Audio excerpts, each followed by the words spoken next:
So, Professor Ilan, one more time, thank you so much. We really appreciate you being here speaking to us, and this is an important contribution. My name is Bruno Rocha. I'm a spokesperson for the Brazilian delegation and the coordinator for the Sumud series. And I'm here with Juan Bordera. I'm a climate journalist, now an MP, a political member of the Parliament of Valencian region in Spain, and participant in this amazing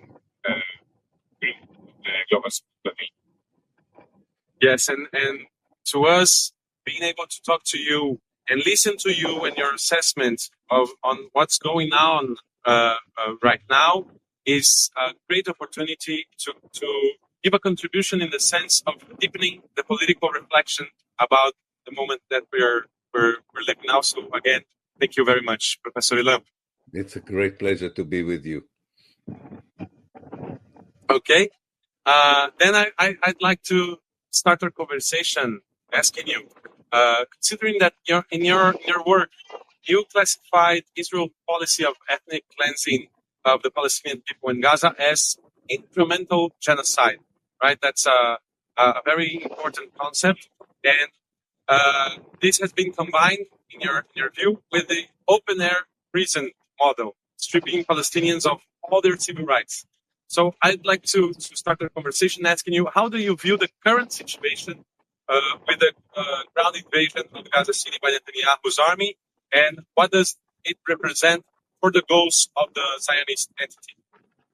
Yeah, I do think that the whole 2 years that have passed are an escalation of the Zionist project objective that have really not changed from the very beginning of this project in the late 19th century, and that is really replaced Palestine and the Palestinian with a European kind of a Jewish state. The ability to do this always depended on the historical circumstances, the conditions, the capacity. So in 1948, it was possible for the Zionist movement to expel half of the Palestinian population and take over 80% of historical Palestine. In 1967, the circumstances enabled the Zionist movement to take over the whole of historical Palestine. But whenever they took more territory, they also included a larger number of Palestinians under their rule and under their control. And for years, since 1967, Israel was looking for a way of dealing with its wish to have the whole territory and not having the people living in that territory. And much of what Israel does also depends on the resistance, on the reaction. So they found a way of finding enough politicians, I would say, in the West Bank to allow them some sort of control of the area without including the people in the state, without giving them basic civil rights and human rights. But it didn't work in the Gaza Strip. And in Gaza Strip, the resistance continued. And therefore, the next stage came. If we cannot control them, if we cannot overcome the resistance, it's time for elimination. It's time for genocide. And they were looking, of course, for the pretext, the excuse. And the 7th of October gave them that kind of pretext. Now, this is also, and it's terrible to say it because we have 65,000 people dead and 9,000 who are absent and so many wounded and so many displaced, but it's still, in their eyes, is not completed. And therefore, they are now escalating within the escalation. That is to destroy the whole major city of Gaza, regardless of the human cost. I think there's this particular government is watching the world, and if the world is only content with words and not actions, it always escalates what it does without inhibition. And why do I say it's impossible even to say this, because what they have done so far is horrendous and incomprehensible, and yet. We can see that there's always another level of cruelty, another level of brutality, even when everything else had already been done. So for me, this is the worst kind of phase within a long process. I first called it ethnic cleansing. It turned into incremental genocide, and now it turns into full genocide. But the whole idea is to eliminate Palestine as an idea, as a nation, as a people, and much depends, of course, of how the international community would react now that these plans are not secret anymore. They are in the open, and we can see them on a daily basis. When I wrote about it in 2007, people said to me, no, this is not what Israel wants to do, or not that is what Israel had done. But I think very few people can now say that they don't know. The question is what we do, and part of what you guys are doing, of course, is so important because there needs to be all the time a reaction, an awareness, a recognition that the Palestinian people are facing an existential danger of existence. Yeah. Thank you very much, Ilan. You also refer to the particularity of settler colonialism carried out by Israel, and that the struggle for the Palestinian people is the struggle for justice for all those peoples who have been victims of imperialist colonialism. Would you talk a little about that? Yes. And in fact, as you know, I was in Brazil about 3 weeks ago, and one of the most moving moments was visiting a group of native Brazilians in a village near Paraty, and talking to the children there about settler colonialism. And I didn't have to use a lot of sophisticated academic language. They understood exactly what I was talking about. So it is a global phenomenon. First of all, the one in which Europeans were destroying indigenous native population in order to build a new Europe outside of Europe. And in that respect, Zionism should be analyzed within this framework of the injustice that Europe, in its colonialist age, imposed on the non-European people. That's one thing I think to remember. And finally, we can see now a solidarity network between all these people where in the past they were not working together, and that's very encouraging. But secondly, I think there is a connection between also people who are victims of economic injustice, social injustice, immigrants, people who are still suffering from poverty, people who are affected by global warming. It is connected because it's the same kind of politics that shows indifference to the suffering of these particular groups is the same political system that shows indifference to the suffering of the people in Gaza. And everywhere when we can create a different kind of politics, where we return to the idea of moral values, when we return to the idea of international solidarity, when we take seriously the need to fight social, economic, and ecological injustice, we are also fighting for justice in Palestine. And every time we fail in this, we are allowing Israel more immunity and impunity for its actions on the ground. Thank you so much, Professor Ilan. I actually was with you in Brazil in a couple of opportunities. I do remember. We shared the stage in a very moving event. And I think that event itself, this particular alternative festival, indicated the solidarity between people in Brazil who suffer from settler colonialism, economic oppression, and ecological disasters on the one hand, and the people of Palestine. And it was very clear that for many of them, Palestine was a symbol of the struggle for justice, not just for the Palestinians, but also against injustices that happens in their own country. This is our global power. And we need to know how to translate it, because there is another global power that unfortunately allows genocides to continue.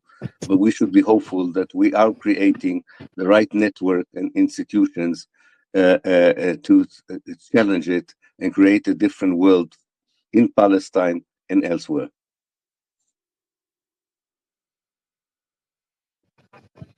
Thank you, Professor. I will jump with one question that is more related to the environment that we are suffering in the flotilla. Without the governments doing enough, we are seeing now too many years that have needed to be like more brave. The statements and the actions, of course, of our governments and our international organizations. What do you think about the situation right now? We have like two, Italy and Spain, joining our flotilla with some boats that are going to do only rescue issues, they say. What do you think about the governments? What they need to do to try to finish this genocide and open a humanitarian corridor as we want? I think the minimum they should do is protect the flotilla on the way to Gaza. Why do I say the minimum? Because if you look at the United Nations Charter, the United Nations and the member states of the United Nations are obliged to defend people who are under the danger of genocide. In fact, the United Nations is even allowed to send military forces to defend people who are facing either a human or nature-made catastrophe. And this is the case that we have. So at least in the minimum, they should allow a peaceful flotilla to make its way as part of the international obligation to allow humanitarian aid to reach Gaza without any conditions, not as part of a deal, not as part of trying to compromise with Israel of what kind of food can go in, what kind of medicine can go in, but just this basic thing has.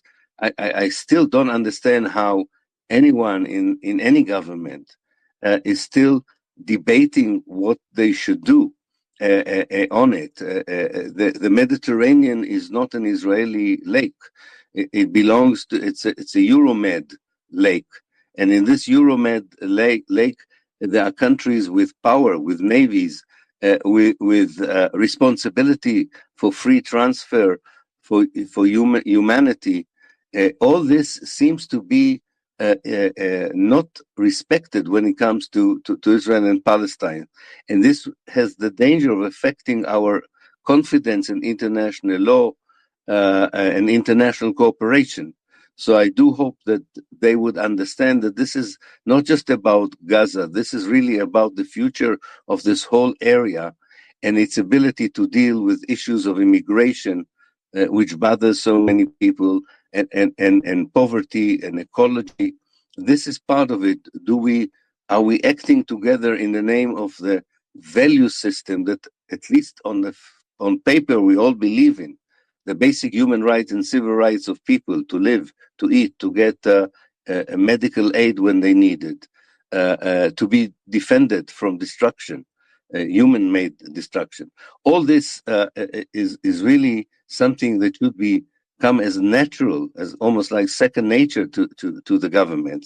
And we understand that there are lobbies and there are cynical politicians, and this is why we don't see that action yet. But let's hope that they understand that this is beyond the question of Gaza. This is about the future of our area. Regarding that, what do you think about the social movements that are building this pressure? Because if not, there was not the Italian strike and the Spanish magnificent actions that forced our governments to do something. What do you need the civil society has to do to overcome this situation? Yeah. First of all, I think we're beginning to see, it's not enough, but we're beginning to see the impact of the social movements. I think this, with all my reservation, and we'll talk about it in different contexts, maybe sometime in the future, with all my reservation about this whole charade on the recognition of Palestine, And nonetheless, this is a response to the pressure of the social movements. This is an understanding by political elites in Spain and in Italy and other countries that they have to do something because their societies are upset with the way that with their indifference and lack of action. Now, I don't think the recognition is enough, and I don't think the recognition would stop the genocide by itself. But I see it as the beginning of a move in, first of all, changing the language, and this is only due to the pressure of the social movements. And hopefully the social movements action, especially if they are so active, some effective actions like strikes, like visible actions, not just petitions and words, may convince the governments to move faster on the issue that can really matter, and that's the issue of sanctions.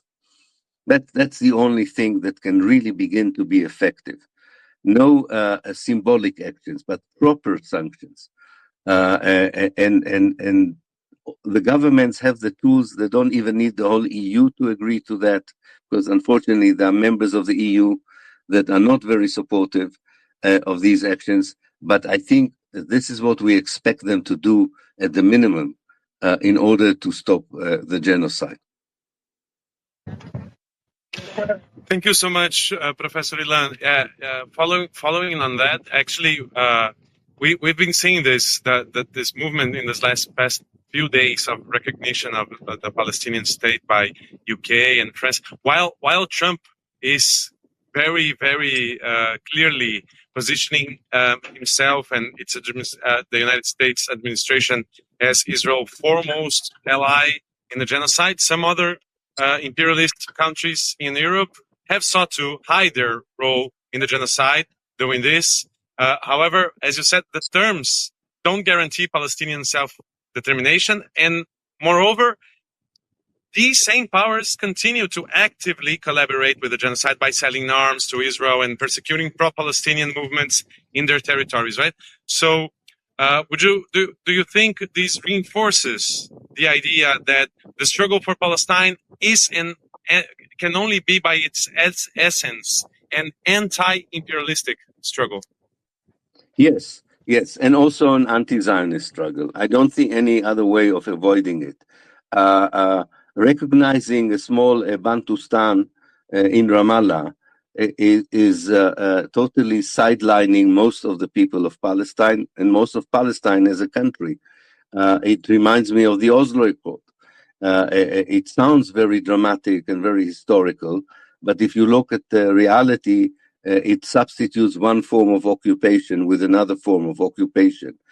And that is unfortunately what most of the governments who support now the recognition are also associating it with what they call the two-state solution, which is really creating a Palestinian Bantustan next to Israel as the best case scenario.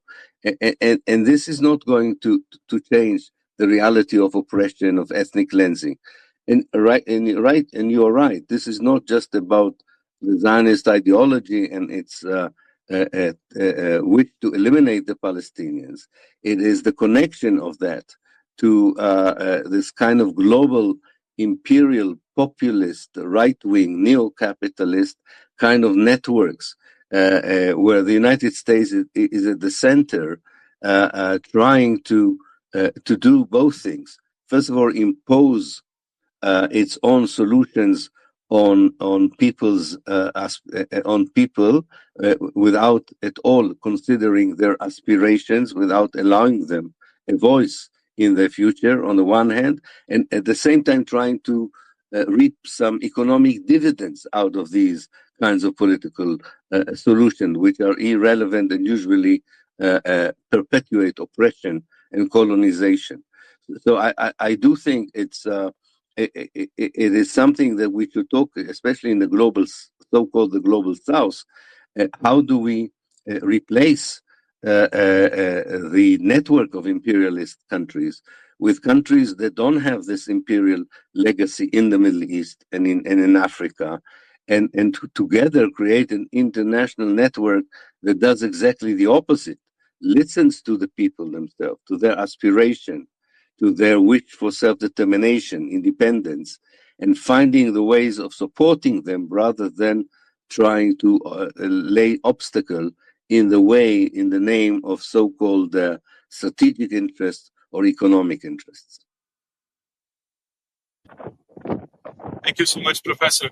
We see ourselves here in this flotilla as just one part, actually, of a social movement that is grassrooted and that has millions and millions of people all around the world doing everything they can. As Juan was saying, we just saw a couple of days ago the most powerful general strike in Italy in defense of the Palestinian people and against genocide, a mass demonstration with more than 500,000 workers and young people across the country. And we're seeing movements like those in many countries. And we're hoping that these moments and these actions and these initiatives can be part of building an alternative that is rooted on the political independence of the working class and of the oppressed peoples of the world with our organization to face imperialistic oppression.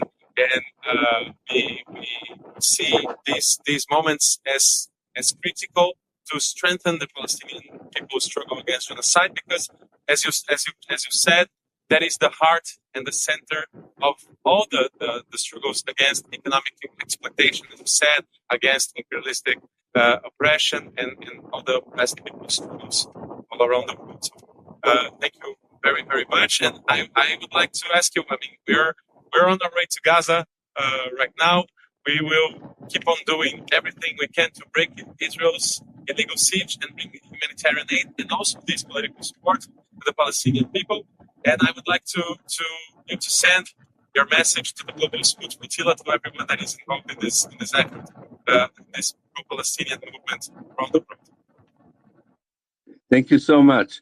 Yes, indeed, I do believe that what you're doing is an important part of the message the international community, especially its civil societies, its social movement, is sending.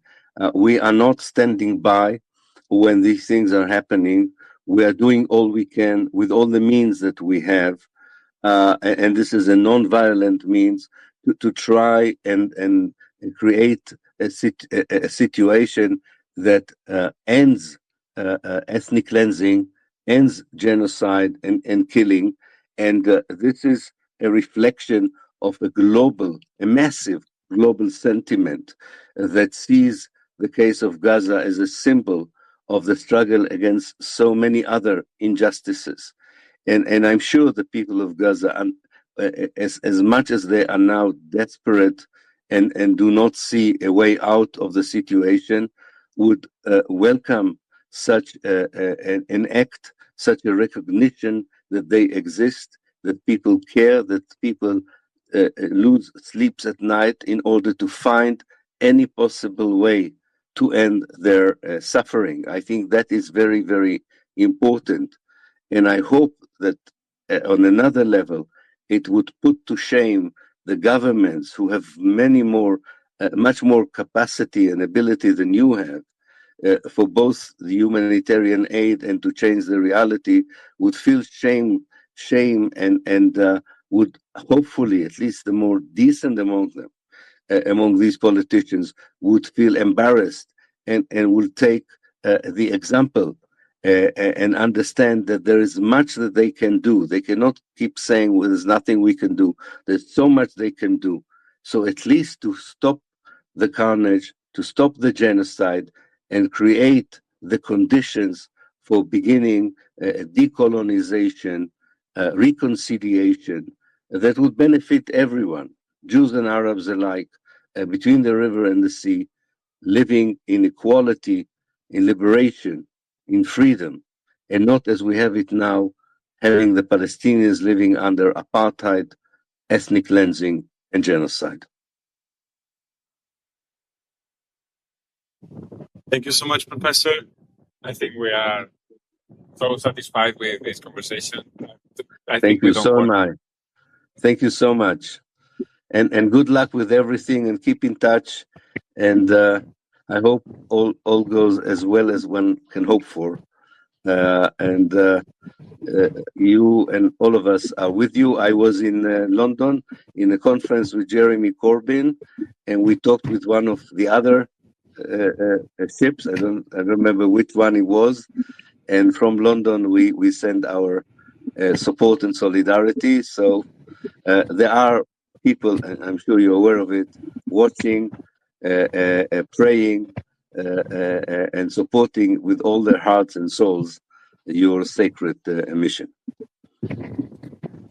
That is definitely the strength that is pushing us through the Mediterranean. That's the strength that we want to deliver to the Palestinian people, who are the ones pointing us, guiding us, pointing us the way to strengthen their struggle, not only against genocide, but for a free Palestine from the river to the sea. Thank you so much, Professor. And we will keep in touch. We'll keep on struggling together.